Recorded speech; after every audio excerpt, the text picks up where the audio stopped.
ఉన్న బంగారాన్ని విడిపించి ఆ రోజు ఆన్లైన్ రేటుకే మేము కొంటాం. Sharma gold company.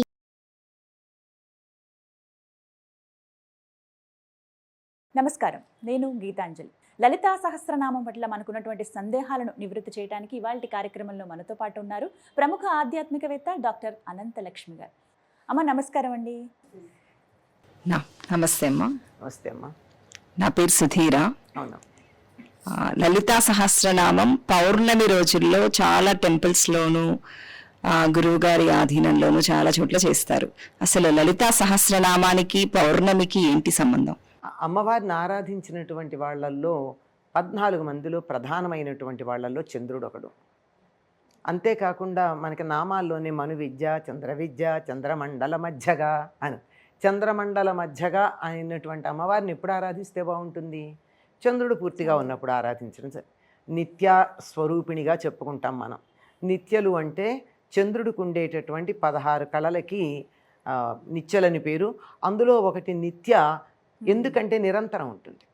ఒక కళ 16 రోజుల్లోనూ ఉంటుంది. అంటే 16 కళలు ఉన్నప్పుడు ఉండేటటువంటిది నిత్య. అంటే 16 కళల రూపంలో అమ్మవారు ఉంటుంది కనుక ఆవిడ పరిపూర్ణంగా వికసించి ఉండేటటువంటి స్థితి పూర్ణిమ నాడు మనం చూడ్డానికి వీలు. ఆవిడ ఎప్పుడు బాగానే ఉంటుంది, మన దర్శనానికే సమస్య. అలా ఉంటుంది. అంతేకాదు ప్రతిపన్ముఖ్య రాకాంత తిథి మండల పూజిత. ప్రతిపత్తు నుండి రాక అంటే నిండు పున్నమి దాకా ఉండే తిథి మండలము చేత పూజింపబడేది. అంటే 16 నిత్యా దేవతల చేత పూజింపబడుతూ ఉంటుంది. దీనికి ఒక ప్రత్యేకమైనటువంటి ఒక సంప్రదాయం కూడా ఉంది. దసరాల్లో పాడ్యమి నుండి పూర్ణిమ దాకా ఆరాధించే పద్ధతి ఉంది. కొంతమంది దశమితో ఆపకుండా పూర్ణిమ దాకా చేస్తారు. అలా అంటే ప్రతిపత్తు నుండి పూర్ణిమ దాకా ప్రతి తిథి చేత ఆరాధించబడేది మూలార్థం. అయితే మనం తీసుకున్న అర్థం పాడ్యమి నుండి పూర్ణిమ దాకా ఉండే 16 కళల్లోనూ అన్నింటి యందు ఆరాధించబడేది. అన్నింటి యందు ఆరాధించబడేది పాడ్యమి నుండి పౌర్ణమి దాకా ఎన్ని ఉన్నాయమ్మా?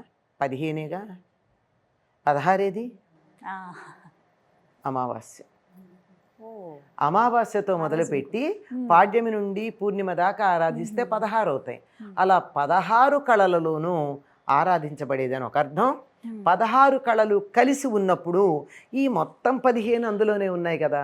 ఒక్కసారి అమ్మవారి యొక్క విశ్వరూపం, పరిపూర్ణమైనటువంటి రూపం ఉంది గనక ఆనాడు ఆరాధించటం విశిష్టంగా ఉంది. అందులోనూ ఒక సంప్రదాయం ఉందమ్మా, మీకు తెలిసే ఉంటుంది. అది మీరు అన్నారు గనక, సాయంకాలం సంధ్యా సమయంలో తులసి దగ్గర ఆవు పాలు పెట్టి ఆవు పాలను అలా ఉంచి ఎదురుగా పారాయణ చేసి ఆ చంద్రుడి యొక్క కిరణాలు ఆ పాలల్లో పడితే ఆ పాలను అమ్మవారికి అప్పుడు నివేదన చేసి తర్వాత ప్రసాదంగా తీసుకునే పద్ధతి.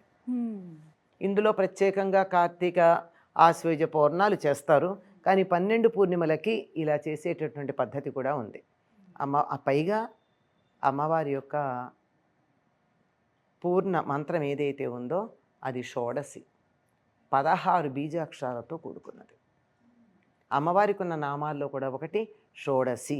అమ్మ, ఇది లలితా పరమేశ్వరి, రాజరాజేశ్వరి, బాలా త్రిపుర సుందరి, ఈ 3 అవతారాల విశిష్టత కావాలి. ఇవి 3 లలితాదేవి అంశాలు అని అంటారు. అది ఎంతవరకు నిజం? ఎంతవరకు నిజం అంటే నిజమేనమ్మా. ఎంతవరకు ఏమిటి అసలు వాస్తవమే.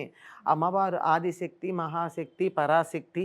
ఆవిడ నుంచి ఒక్కొక్క సందర్భంలో ఒక్కొక్క రాక్షస సంహారానికి ఒక్కొక్క రూపం ధరించింది. పొద్దున్నే అమ్మ అన్నం పెట్టేటప్పుడు అన్నపూర్ణ, చదువు చెప్పేటప్పుడు సరస్వతి, తప్పు చేస్తే కాళి. అలాగే భండాసురుని చంపడానికి లలితగా అవతరించింది. భండాసురుడు అంటే పూర్తి బండ, శరీరం తప్ప, మన తెలుగులో అనే బండలా అంతే.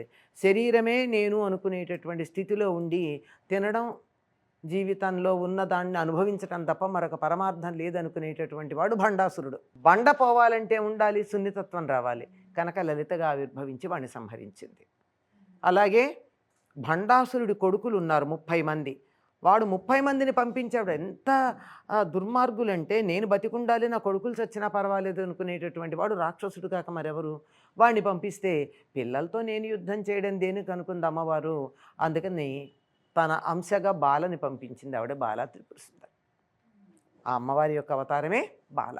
వాళ్ళు 30 మందిని సంహరించింది.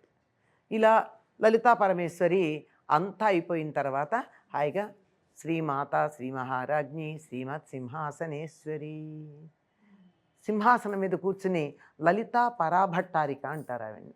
పరాభట్టారిక అంటే సింహాసనం మీద పట్టాభిషిక్తురాలై లోకాలన్నింటినీ పరిపాలిస్తూ ఉన్నటువంటి రూపం. భండాసురుడు మొదలైనటువంటి రాక్షసులందరినీ ఒక్కొక్కరిని సంహరించిన తర్వాత అమ్మవారు కొలువు తీరి రాక్షస సంహారం అయింది కదా అని చెప్పి విజయోత్సవం చేసుకుంటూ ఉన్నప్పుడు సింహాసనం మీద కూర్చుని లోకాలన్నింటినీ పరిపాలిస్తూ ఉన్నప్పుడు ఆ తల్లి రూపం లలితా పరమేశ్వరి. దుర్గమాసురుని సంహరించినప్పుడు దుర్గ, చండముండుల్ని సంహరించడానికి కాళి, ఇలా ఒక్కొక్క రాక్షసుని సంహరించడానికి ఒక్కొక్క రూపంతో ఆవిడ అవతరించడం జరిగింది. చాలా సంతోషం. నమస్కారం. నమస్తే అమ్మా. సుమన్ టీవీలో మీ పర్సనల్ అండ్ బిజినెస్ ప్రమోషన్స్ కోసం కింది నెంబర్కి కాంటాక్ట్ చేయండి.